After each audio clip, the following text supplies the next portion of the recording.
what do you think about the combination of Ford and Ram? Hey everyone, it's Ben Hardy here, and in today's video we're going to be talking about trucks again. The main topic is going to be about work trucks, and then if we're able to finish everything on that topic in a reasonable amount of time, then I'll answer a couple other questions after that.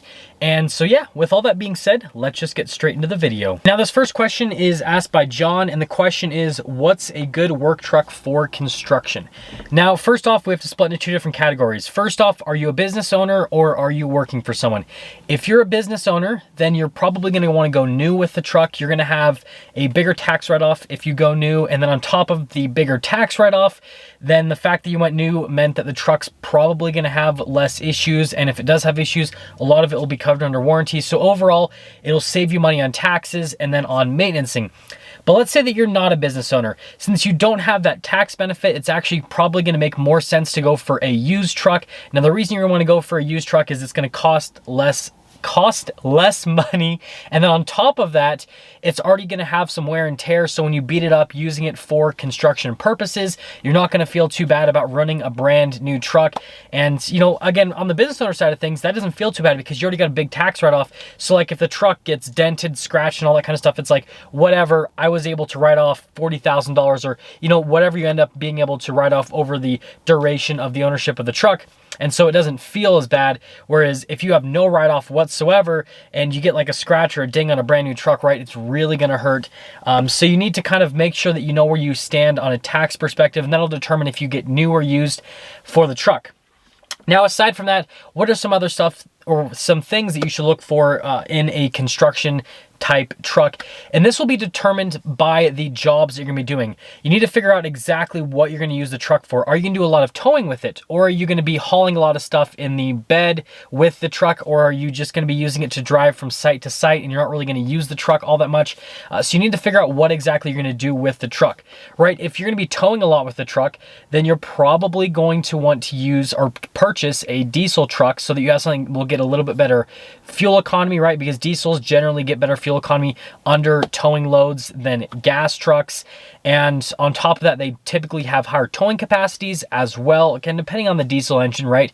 But that's kind of the general trend. And so that's probably the route you want to go. But then if you're going to be just hauling stuff in the bed and you're not going to be towing, well, then you probably want to get a gas truck, because gas trucks typically have lighter engines. Well, just the whole powertrain's lighter compared to a diesel powertrain. And so then because the powertrain of the truck is lighter, then the payload of the truck is higher because you don't have as much of the payload being taken up by the weight of the powertrain. And so a lot of the times, if you're just gonna be hauling stuff in the bed, then it makes more sense to get a gas truck over a diesel truck. And so you need to figure out exactly what you're gonna be using the truck for. And then I guess there's like the third example, if you're not really gonna use the truck, you're just gonna drive it from job site to job site. In that case, I would probably recommend a smaller size truck. I mean, mostly people are gonna at least get a half ton, but yeah, I would recommend a smaller size truck so you can get better fuel economy and something that would just be easier to drive around town versus a gigantic diesel truck. Now, in terms of the packaging on the truck, aside from the powertrain packaging and all that, in terms of the interior, again, depending on what you're gonna use it for, it will determine what you should get. If you're gonna use this actually for work, then you probably wanna get a more base model interior so you don't feel bad about the interior getting damaged and all that kind of stuff. But if you're going to be using this truck to spend a lot of time in, like you're going to be driving from job site to job site, and you'll be doing maybe some jobs, right? You'll use it for a little bit of towing, use it a little bit for bed loading, but then also you will just be driving the truck a bunch, then you might want to get a little bit more of a luxury package because it's going to be kind of like an office for you. And in that case, you want to be comfortable and you want to have something that you're okay with being in for longer durations. So again, you really need to just determine what exactly you're going to use the truck for, and that'll help you then decide what type of truck that you should use. And then aside from that, the other thing is going to be with the different brands.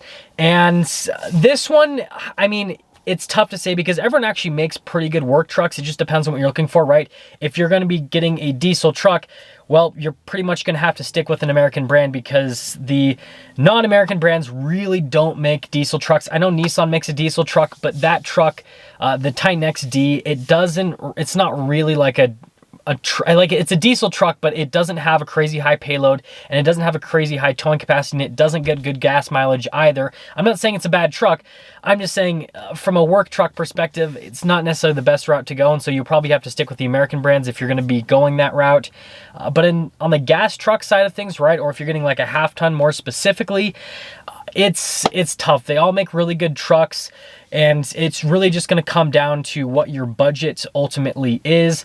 I don't honestly have a preference on one work truck over the other because most of these manufacturers have a ton of different engine options available for their base model work trucks, and they have a ton of different configurations. And so then it a lot of times just comes down to which one can you get for the best price, and which one can you get for the best price that has all the options that you want.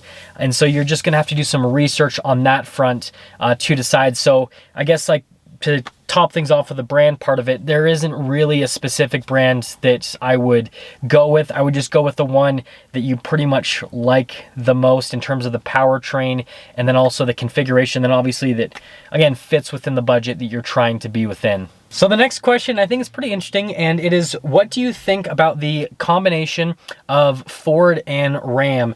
And I actually want to expand this in terms of what I would actually build if I were able to build the ideal truck. And this is just a fun thought experiment to do. So if I were to build the ultimate on-road truck, so this is a truck that you never take off-road, right?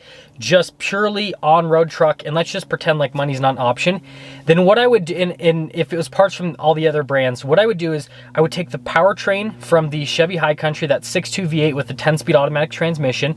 So I take that powertrain, and then I would put it into a truck that has the exterior styling of the GMC, and then I would take that exterior styling, and interior wise, I would have the interior of the Ram Limited with the seats of the Ford F-150 Limited, but then make the Limited seats black instead of like white or, you know, any of the other colors you do in the Limited. And I think that would be the coolest luxury truck. I want you guys to let me know in the comment section below what you would do, but I feel like the GMC exterior is really good looking. I love that 6.2 powertrain, right? The naturally aspirated V8 and the 10-speed automatic is very quick, very smooth. And then Ram has absolutely nailed it in terms of the interiors. Like just the amount of leather coverage you get, wood trim, everything's really nice. Steering wheel is really nice. I just prefer the seats in the Ford because they're a little bit softer, and I also like the look of the seats a little bit more. And so I feel like combine all of those, and that would be a really cool truck if you ask me. Now, if we went from that to like an off-road package, if I could build the ideal off-road package, what I would probably do is still keep this powertrain. I love this Hellcat powertrain in the TRX. And again, still with I love this interior, like the carbon fiber, the Alcantara, the red stitching, leather, everything. Like this is such a nice interior, absolutely perfect. So I keep the powertrain, I keep the interior. Exterior styling, I keep going back and forth. Like, I love how this looks in person, but I love how the Raptor looks in pictures. It's very strange. Like, if you see a Raptor in person and you see this in person, this looks better in person. Like, it has more presence because it's like a little bit wider, it's a little bit longer, and it's a little bit taller than a Raptor, and so it just looks a little bit more menacing. But then in pictures, it's weird. This isn't as photogenic. And so then, like, I always go back and forth in my mind. But I think probably stick with this exterior styling.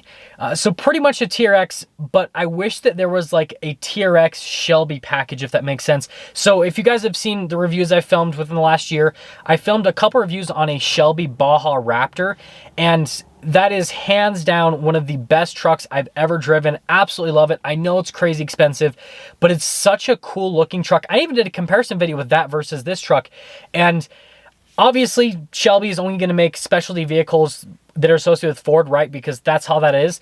But I think it'd be really cool if an aftermarket company took the TRX and did to the TRX what they have done to the Shelby Raptors, right?